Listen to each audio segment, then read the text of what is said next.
ઉત્તરાખંડ રાજ્યમાં વરસાદી હાલાકી યથાવત છે। ધોધમાર વરસાદ બાદ નદીઓમાં પ્રચંડ પ્રવાહ વહેતો જોવા મળ્યો।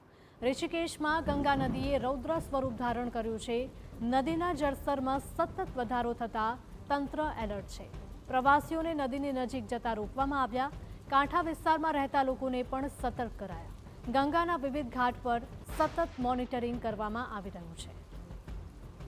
તો આ દ્રશ્યો ઉત્તરાખંડમાંથી સામે આવ્યા છે કે જ્યાં વરસાદી હાલાકી હજુ પણ યથાવત છે। અહીંયા ધોધમાર વરસાદ બાદ નદીઓમાં પ્રચંડ પ્રવાહ વહી રહ્યો છે। ઋષિકેશમાં ગંગા નદીએ રૌદ્ર સ્વરૂપ ધારણ કર્યું છે। નદીના જળસ્તરમાં સતત વધારો થતાં તંત્ર પણ એલર્ટ મોડ પર છે। પ્રવાસીઓને નદીની નજીક જતા રોકવામાં આવ્યા। કાંઠા વિસ્તારમાં રહેતા લોકોને પણ સતર્ક કરાયા। તો ગંગાના વિવિધ ઘાટ પર સતત મોનિટરિંગ કરવામાં આવી રહ્યું છે। લોકોને નદીની નજીક કે પછી કાંઠા વિસ્તારમાં ન જવા માટે તંત્રએ ખાસ અપીલ કરી છે અને લોકોને સુરક્ષિત જગ્યાએ ખસી જવા માટે પણ તંત્રએ અપીલ કરી છે।